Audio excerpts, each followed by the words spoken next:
All right, so today we are diving into something pretty fascinating. You sent over some excerpts from the Wikipedia article on magic, the supernatural kind. And I am ready to see what we can unearth. Well, it's a topic with a lot of depth and honestly one that's often misunderstood. I think even the word magic itself has a history that might surprise you. Okay, I'm always up for a good surprise. Lay it on me. All right, so it all starts with this old Persian word, magu. That's magoosh, for those who want to try saying it at home and get this. It originally referred to a Persian tribe known for their religious practices. So not spooky stuff at all. Not at the beginning, at least. No, not inherently spooky, at least not originally. It's a really good example of how what we think something means is shaped by cultural perception. Because as the word traveled from Persia over to ancient Greece and then Rome, it started to have some negative connotations. I picked up some baggage along the way. Exactly. Magic became this label that people would use for anything that was foreign, strange, or threatening. Yeah. What was once simply different, well, in the eyes of others, it became scary magic. It's like that classic fear of the unknown, right? Yeah. Which we see pop up again and again throughout history. And speaking of history, the article dives into ancient Mesopotamia and Egypt. Yeah. And from what I was reading, they seem to have a much more integrated approach to magic than some other cultures. Would you say that's accurate? I think that's a great way to put it. In Mesopotamia, for example, magic and science weren't seen as separate things at all. They were totally intertwined. Interesting. Yeah, they would use rituals to understand and influence the world around them, just like we use scientific methods today. So in a way, they were trying to do the same things, just with really different methods. Exactly. Now, the article did mention these terms, kispu and maklu, and I have to admit they sounded intriguing, but I couldn't quite wrap my head around them. Could you maybe elaborate on those a little? Oh, yeah, those are great examples of how magic was just woven into their everyday lives. Take kispu, for instance. These were offerings that they'd leave in tombs as a way to appease any spirits who might be upset. Like a cosmic insurance policy? Yeah, basically, just in case you know. And then there was the maklu ritual. This one involved burning an effigy of a sorcerer, which was done to try and break a curse. Wow, so we're not talking about hocus pocus here. This is about addressing some very real fears and anxieties. Absolutely. It was a way to deal with very real problems. So it was less about the supernatural and more about being super practical. I like that. So what about the Egyptians? Because they always seem to have a flair for the dramatic. Oh, totally. They had this concept of Heka, which was this neutral force that's present in everything, kind of like gravity in a way, but with the potential for both good and evil. Okay, interesting. Yeah, and they even personified it as a god.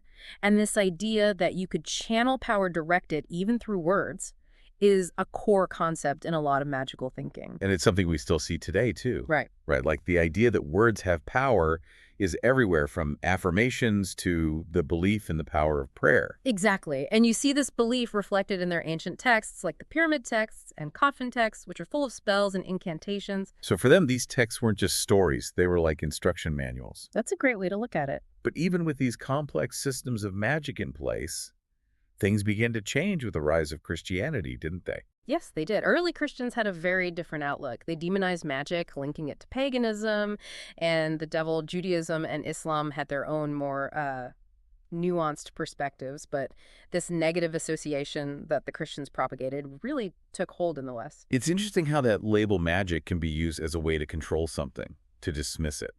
Yeah. Like saying, oh, that's not real, it's just magic. Yeah, and that's exactly what happened during the witch hunts, right? It was all about controlling and suppressing what they saw as a threat.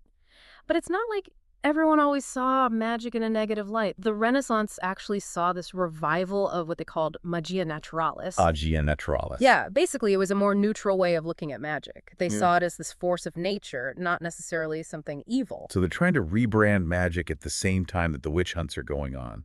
Talk about mixed messages. It was a really complex time, for sure. The relationship with magic has always been full of contradictions. Even today, we still struggle to define it. The article actually goes into a few different ways of categorizing magic. One of them is the intellectualist approach, which sees magic as this kind of flawed science. Okay, so let's break down this intellectualist approach. Yeah. What's the main idea behind it? Okay, so imagine this. If science is like a chef who has a fully stocked kitchen, then magic is like a kid trying to bake cake with only a few ingredients and a recipe that doesn't make much sense. I like that analogy. It's basically an early stage of human thought. They were trying to understand the world before we had things like the scientific method. So the intellectualists are saying that magic is like trying to connect the dots, but they're connecting the wrong dots. It's like, this thing looks like that thing, so it must be able to affect it. Exactly. And some of the big names who believed this were Edward Tyler and James G. Fraser. They thought magic was a system built on these false connections. And it makes sense, right? Without a real scientific understanding, it's easy to think, well, I did this ritual and then it rained, so it must have worked. Totally. But what's interesting is that if you look at magic from a different angle, it's not just about the logic behind it. It's also about the social function that it serves. Right, and that leads us to the functionalist approach. Yeah. They're less interested in the logic and more interested in magic's role in society. In the article had this great line. It said, magic is about individual rituals, personal power, and dealing with things that organized religion doesn't cover. It's like magic is your own personal toolkit for life. Haha, I like that. You could definitely say that. Two important thinkers in this approach were Marcel Mauss and Emile Durkheim. They believed that magic was primarily about these personal rituals, whereas religion was more about shared beliefs and practices that brought a community together. So it's like religion is the big group project, and magic is more of a solo mission. That's a really good way to put it. But then again, the article asks this question, can you really separate magic from religion? I mean, look at something like Wicca.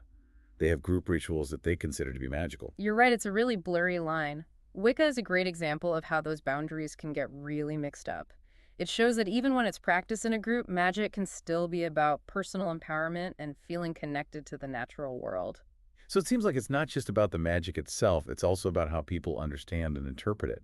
Exactly, and there's another layer to this too. The article mentions that even the act of categorizing magic can be a form of power. It can be used to control or distance other cultures, which happened a lot during colonialism. Okay, so now we're getting into some really deep stuff. Yeah. It really highlights why it's so important to think critically about how we define things. It's not just about understanding magic itself. It's about understanding the power dynamics that surround it. That's so true. How we categorize things often says more about us than it does about what we're trying to categorize. But let's bring this into the modern world. Where does magic fit in a world of, skyscrapers and smartphones? Yeah, exactly. It's not like it just vanished. Did magic kind of make a comeback? Is there still magical thinking today? Definitely. I'd say the 20th century saw this really interesting revival of magic, but it had a more modern feel. And this is where someone like Aleister Crowley comes in. Okay, Crowley. Yeah, that whole wickedest man in the world thing. Right, I've heard the name, but I'm a little fuzzy on the details. Well, he was really into magic, too. The article mentions this definition of magic that he had, or magic, actually. He liked to spell it with a K to set it apart from, stage illusions. Interesting. Yeah. So Crowley saw magic as this art of making change happen in the world according to your will. So not just understanding hidden forces, but actively shaping things with them. That's a pretty powerful concept. It is, and you can see his influence all over modern magic. From chaos magic, which ditches the old rituals and focuses on practical techniques, to Wicca and Thelema, which are more like new religious movements that focus on personal will, is a common thread. It's amazing how these ideas can stick around and even pop up in new ways. So if we're thinking about how magic has evolved, what would you say is the biggest takeaway? Ooh, that's a good question. I think the biggest thing is that our understanding of magic never stays the same. What people used to call supernatural might be science now. What was feared is now celebrated. It all reflects how our understanding of the world changes and how our understanding of ourselves changes too. That's what makes magic so interesting. It lets us think outside of what we think we know and imagine that there could be more out there. Absolutely. It doesn't matter if we believe in magic literally or not. It speaks to this human need to connect with the unknown, with the mysterious parts of ourselves and the universe.